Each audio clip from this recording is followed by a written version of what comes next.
Nice launch trajectory countdown. Pad is clear. 10, 9, 8. Launch auto sequence has started. 6, 5, 4, 3, 2, 1. Go for launch.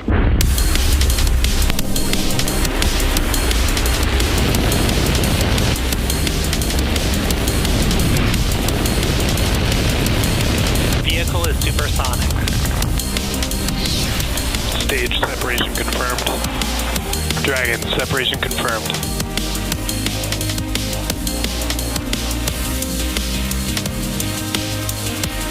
Stage 1 is transonic. Landing legs have deployed. And Falcon 9 has landed. You are looking at a live view of Falcon 9 awaiting liftoff at 1:31 p.m. Eastern Time from Space Launch Complex 40 at Cape Canaveral Space Force Station in Florida. Thank you all for tuning in to the GSAT-N2 mission. My name is Atticus Videra, and I'm a propulsion engineer here at SpaceX. Today we will be delivering the GSAT-N2 satellite to a geosynchronous transfer orbit on behalf of the New Space India Limited, or NSIL, which is the commercial arm of the Indian Space Research Organization, otherwise known as ISRO. The GSAT-N2 mission is NSIL's second demand-driven communication satellite that is the highest capacity unit ever built by ISRO. The capacity GSAT-N2 is bringing online will play a key role in bridging digital divides in India, particularly in unconnected regions, including the Andaman and Nicobar, as well as Lakshadweep Islands. And this will be the 19th flight for today's booster, which previously supported Bandwagon 1, which was a mission as part of SpaceX's SmallSat rideshare program, as well as NASA's CRS-27 mission, Amazonas 6, iSpace M1, SES-22, as well as 13 Starlink missions. At just about T-minus 10 minutes, we are looking good for an on-time liftoff. The vehicle is healthy, and the range is ready to support. Now, we do have a little bit of cloud cover today, but teams are reporting we only have a 5% probability of weather violation. So while we wait, let's meet the vehicle that will be taking GSAT-N2 to orbit today. The two-stage Falcon 9 vehicle you see on your screen stands just about 229 feet tall. When it's fully fueled, it'll hold just over 1 million pounds of propellant. And we began loading those propellants on both stages of the vehicle at T-minus 35 minutes. Starting from the top of the rocket, GSAT-N2 is safely enclosed inside of the 17-foot diameter payload fairing, which is the nose of the rocket. This fairing is made of a carbon composite material. The fairing protects the satellite on its way to orbit. And of course, the fairing is made up of two halves, which are jettisoned approximately 3 minutes into flight. And one of these fairing halves supporting today's mission is flight-proven, flying for its 5th time, and the other half is flying for its 1st time today.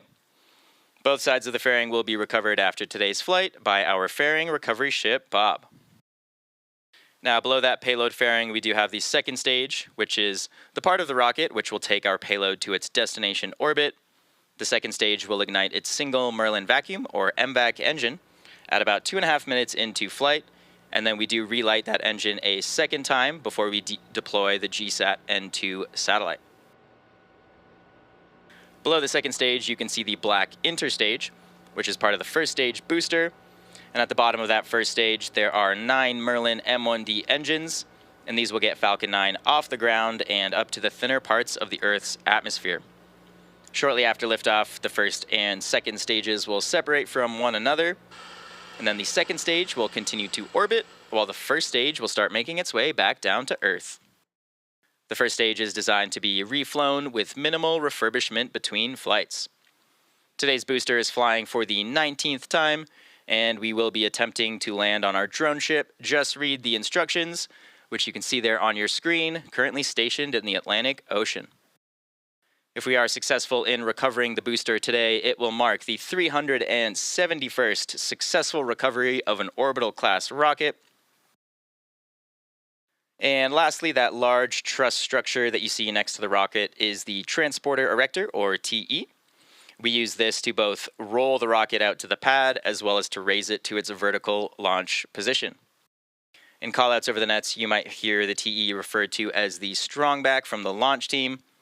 And this TE also routes the vehicle's fluids, power, and telemetry umbilicals from the ground systems to the rocket and to the satellite, all the way up until the moment Falcon 9 transitions to internal power. And now that you're a little more familiar with the vehicle, let's learn more about today's payload, GSAT-N2.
We are at just about T-minus 5 minutes from liftoff of Falcon 9 from Space Launch Complex 40 at Tanks are Cape. pressurizing for strongback retract. You just heard the tanks are now pressing up in preparation for retracting the strongback.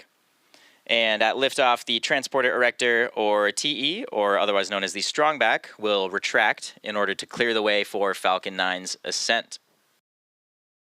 And to prepare for that retraction, we will see the clamp arms open around the base of the second stage. Strongback retract has started. There, we just heard that call out. You should see those clamp arms just below the fairing starting to open up any second now. There you go. You can see those clamp arms opening. And this will allow the strongback to retract away from the vehicle. And this is to clear the way for ascent.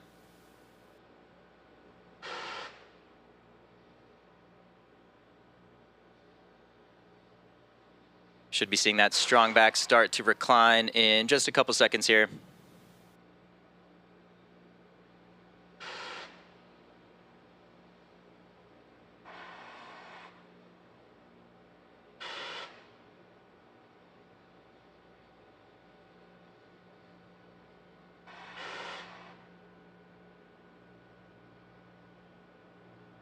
There you can see the strongback is starting to lean away just slightly from the vehicle. At this point in the countdown, both the first and second stages are nearly fully loaded with 1 million pounds of kerosene fuel and liquid oxygen. The first stage and the second stage should finish loading propellant just about a minute apart from each other, with the first stage wrapping up at T-minus 3 minutes, and the second stage will wrap up at around T-minus 2 minutes. And those white clouds you see around the vehicle are formed as the chilled gas above the LOX tank liquid surface vents overboard to maintain pressure in the tanks as needed. When this gas comes into contact with the warmer Florida air, it does condense the water in that air. Stage 1 LOX load is complete. And as we just heard, we finished LOX loading on stage 1. And as I was saying, when that cold gas contacts the warmer Florida air, it will condense and form those clouds that you see there on your screen. Coming up next at T-minus 2 minutes, we should hear that LOX loading has completed on the second stage. Following that, at T-minus 60 seconds, Falcon 9 will be in startup. And startup means that the rocket's autonomous internal flight computers have taken over the launch countdown.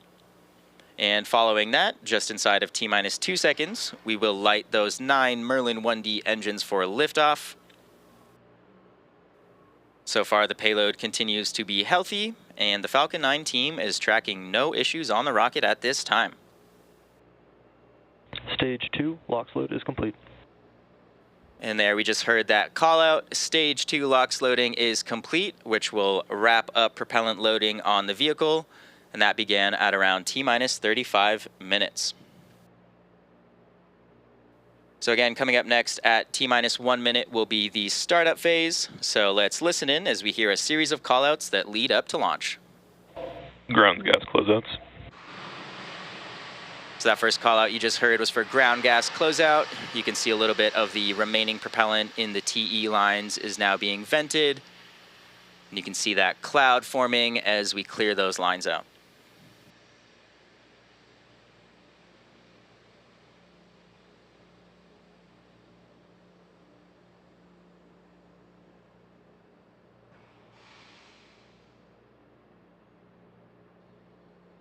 Falcon 9 is in startup. And great news there, Falcon 9 has just entered startup, so the onboard flight computers have now taken control of the launch countdown. Go for launch. And there we just heard our go for launch from our launch director. So let's listen in as we lift off Falcon 9.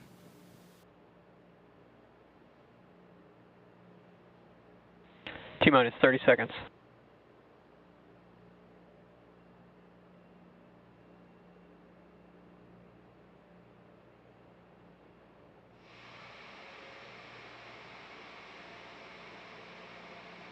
T-minus 15.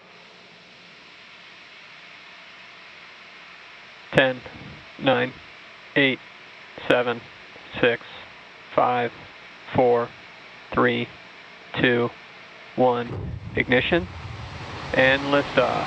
Go Falcon, go GSAT-20.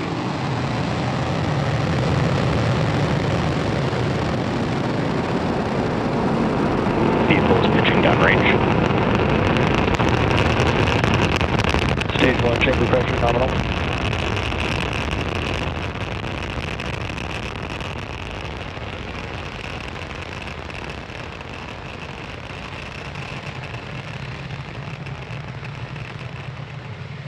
T plus 30 seconds into flight, Falcon 9 has successfully lifted off from Space Launch Complex 40 at Cape Canaveral Space Force Station, carrying the GSAT-N2 satellite. Now, during ascent here, we will Power tilt. and telemetry are nominal. We will tilt or gimbal the engines, and this will turn the rocket horizontally in a maneuver known as a gravity turn. Now we're still going up, as you can see in that telemetry in the bottom left side of your screen. Falcon 9 is supersonic. We're also heading horizontally away from the launch pad, now at supersonic speeds. We should be throttling the engines down soon in preparation for max Q, or maximum aerodynamic pressure. Max Q. There we go, we just heard that call out. This is a critical moment during flight because the combined stresses caused by Falcon 9 accelerating through the atmosphere and the ambient static pressure are at their greatest. Now, the rocket typically needs to go about 17,500 miles per hour horizontally in order to avoid being pulled back down to Earth and to get into orbit. You can track our progress to orbit by keeping an eye on that Stage 1 telemetry in the bottom left side of your screen. We just heard we're starting the ascent chill on the MVAC engine, and we are coming up on a series of events. Those are main engine cutoff, or MECO, followed by stage separation, second engine start 1, or SES-1, and then following that is fairing separation. During MECO, we do shut down those 9 M1D engines, and then following that, we separate the first stage and the second stage. Once separated from the second stage, the booster will flip its orientation and begin heading back to Earth, and simultaneously, the second stage MVAC engine will ignite. Following that quickly will be a fairing separation. So we should be coming up on MECO in just a few seconds here.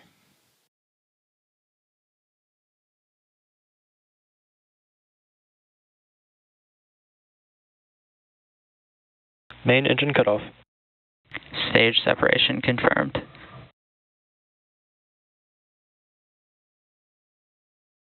MVAC ignition. And there we go. We just saw that series of events, starting with main engine cutoff, followed by stage separation, and then following that was second engine start 1. As you can see there on your screen, the MVAC engine is now lit in space and heading towards orbit. Coming up shortly, you should hear a call out for fairing separation. Getting some great views of both stages in flight right now. You can see the first stage on the left side of your screen, now in a coast phase, and the second stage on the right side of your screen, burning towards orbit. Fairing separation confirmed. And there we go. Great news. Just saw those two fairing halves separate. Our payload GSAT-N2 is now exposed to the vacuum of space, heading towards its intended orbit. Now we're just at about T plus 3 minutes and 45 seconds into today's mission. At T plus 6.5 minutes, we expect to have some great views of the first stage entry burn. Now for this entry burn, we do light 3 of the M1D engines on the first stage, and that'll start with the center E9 engine, followed shortly by E1 and E5 engines. And this slows the vehicle down as it passes back into the Earth's atmosphere. We need to do this in order to reduce re-entry forces, and this ultimately helps us recover and reuse the second stage, or the first stage rather. During this entry burn, Falcon 9 is decelerating by firing its Merlin engines, but we are still moving very fast. And this causes the vehicle to fly through Merlin's exhaust gases, also sometimes called the rocket's plume, and this will deposit a layer of soot on the vehicle's surface, and that's why our flight-proven vehicles look so toasty. And of course, that soot comes from the carbon-based fuel that Falcon 9 uses.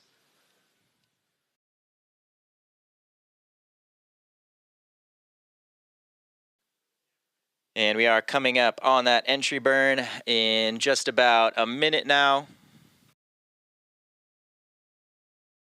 You might notice in the first stage telemetry on the bottom left side of your screen, our altitude is now decreasing while our speed is increasing.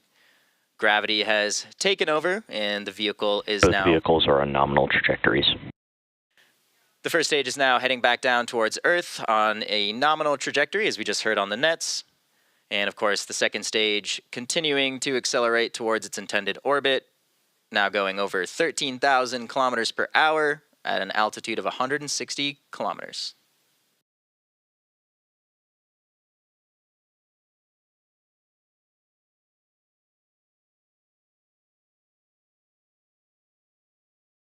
Getting some really incredible views from space here on both stages. And again, coming up on that entry burn in just around 20 seconds on the first stage, you can see the vehicle is now positioned to relight those engines and re-enter the atmosphere.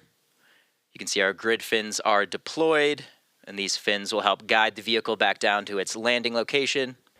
Stage 1 entry burn startup. Stage 1 FTS has saved. There we just heard the call out for the entry burn, and as you can see, those engines are now burning on the first stage and rapidly slowing us down. And this burn should last just around 20 seconds.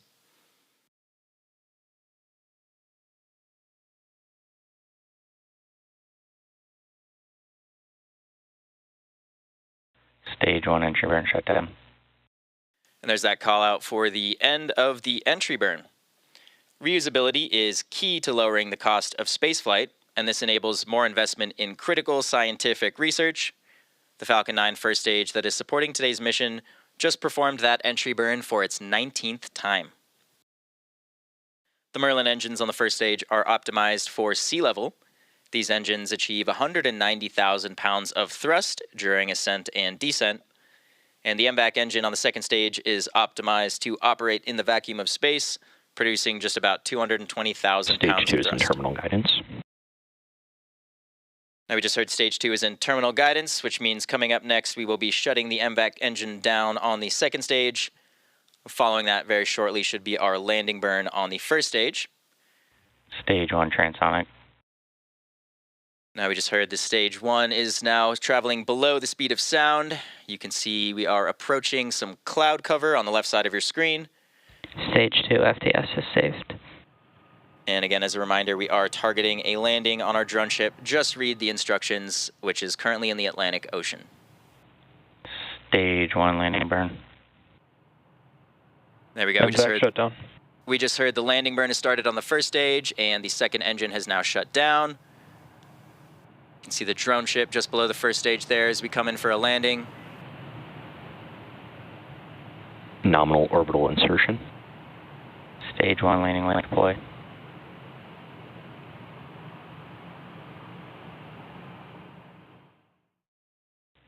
Stage 1 landing confirmed. And there you have it. That landing marks SpaceX's 371st recovery of an orbital class rocket, which includes first stage landings for Falcon 9 and Falcon Heavy. We did also hear we had a nominal orbit insertion on the second stage. So our second stage is now embarking on its coast phase. And after this coast phase, we will light that MVAC engine for a second time around the T plus 28 minute mark. And that will be followed by payload deploy around the T plus 34 minute mark.